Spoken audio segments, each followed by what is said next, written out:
Taylor Werner never missed an opportunity to share his opinion. And his opinion was that your opinion was wrong. But that's why we love him. He was never afraid to be himself. So to say it another way, he was proud to be stubborn. It was a great honor to be asked to speak about Taylor with everyone here today. 14 years ago, I was introduced to the Werners and was immediately accepted as family. I am proud to have gotten to know each and every single one of you here. On behalf of the Werners, we offer our sincerest thanks and gratitude for the sheer volume of family and friends who stopped everything they had going on in their lives to be there to catch us from falling. Thank you. You continue to support us with unconditional love, and we thank you for being there with us in these difficult times. I've had the pleasure of listening to many, when I say many, an unbelievable amount of great stories and incredible descriptions about Taylor and who he was and who he is and the legacy he leaves behind. I hope that all of you do not leave this room today without hearing some of the old stories and some of the new stories that maybe you haven't had a chance to catch up on.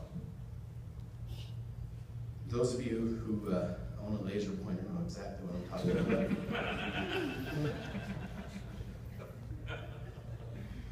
Who is Taylor Werner, as told through his family? He is respected and loved for his generosity and compassion. Taylor gave unconditionally and expected nothing in return for his charity through Share of Salem. As you can see over here, it's a great foundation he created. Provided underprivileged children money to buy presents for their whole family. His greatest reward was watching those kids go shopping with police officers and buy things for their families that they needed to live over choosing things that they wanted, electronics and toys. Taylor is admired for the way he treated Peanut and Henry, and he loved everything about them unconditionally. He went to every game, every recital, took them to the zoo every weekend that he could find time. Taylor is also a great uncle to my children and a great antagonizer to our dog. Taylor was an avid reader of the news. He kept up with all of the current events. He was always aware of what was happening in the world. These interests gave him a reason to talk to everybody about anything.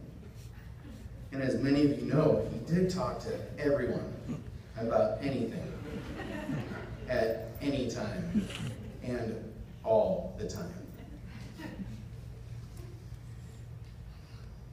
For all those who are here and have lots of memories with Taylor, do you remember the outfit you wore the last time you golfed with him? Or what you were wearing when you had dinner with him? Taylor knew. He remembered. That's just who he was. He enjoyed each of his interactions with all of you. And if you had a slip up, he would always remind you. Forever. 14 years ago, I made the mistake of complaining to my wife of the frequency of the Werner family get-togethers by saying the family had too many events. Thank you, Carly, for repeating those words to your entire family. Taylor remembered this in every card he gave me since then. And I'm lucky to have received those cards. That's another thing. Taylor loved laughing at, and he always picked out the best cards. Always. I've always pictured him standing in the card aisle at any store for hours and hours on end, just reading each individual card, trying to find the most appropriate, or in my case, inappropriate card he could find for that person. And he was never far away when you were there to open it, chuckling to himself, waiting for you to open, asking you to open it. And so when you opened it, he laughed and pretty much told you the entire card before you could read it. But then he'd share it with everyone. But that was who he is. It's who he was. It was a pleasure and a joy. Anne, Taylor, and Henry, you have many events to look forward to in your life. At each one of these, you have Uncle Brookie, Uncle Buddy, and myself to stand in there and be by your side, cheering you on. Kids, your daddy is an angel now. We have all of your bases and your events covered. Because of Taylor's great memory and what I'll say is overabundant chatting ability, his favorite statement was, "Guess who I saw?"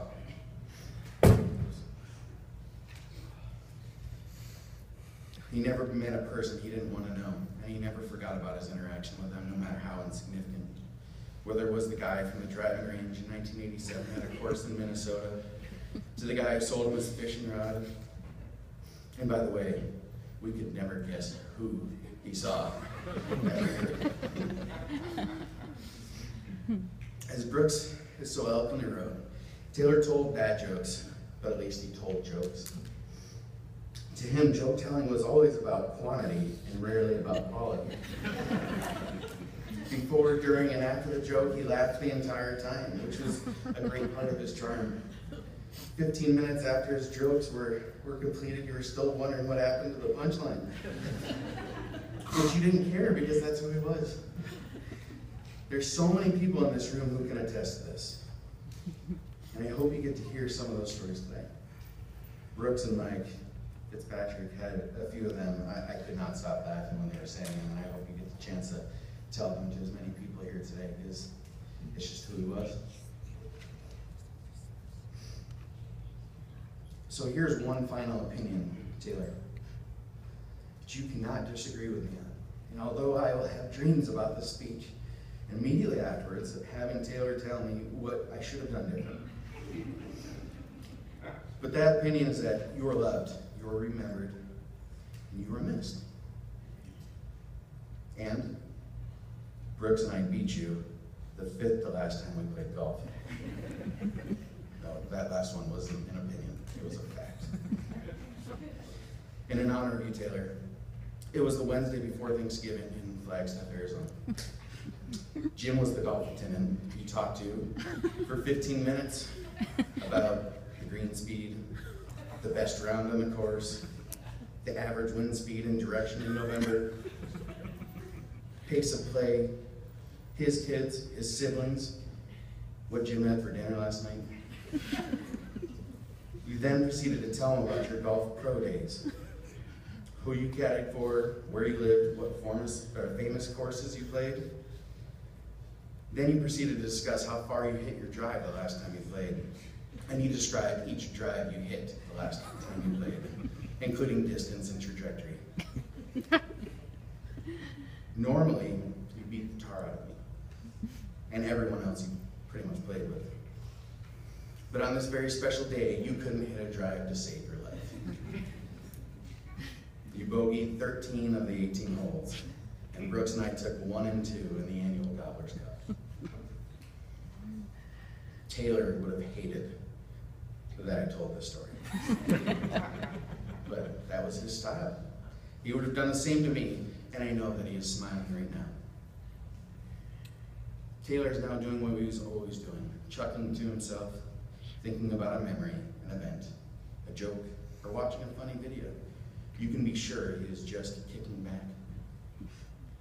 But now he's doing so while watching over us. Thank you for all of you for coming to celebrate Taylor Werner. Words cannot express the gratitude that is held from Anne, their children, Taylor and Henry, Kathy, Carlton, Brooks, Hatton, Charlie, myself, from all of you. We feel it and we appreciate it. Laughter is the greatest medicine, and that is what Taylor would want us to be doing today. So remember, when you're up here and you're struggling to get words, or you're struggling to get words out, that smile and laugh, this is what you would have wanted. And I intend to do a lot of that right now.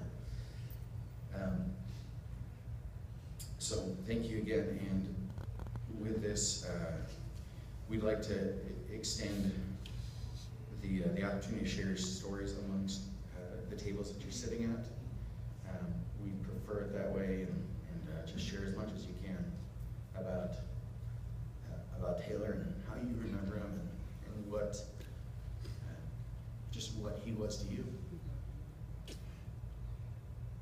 We love you, Taylor.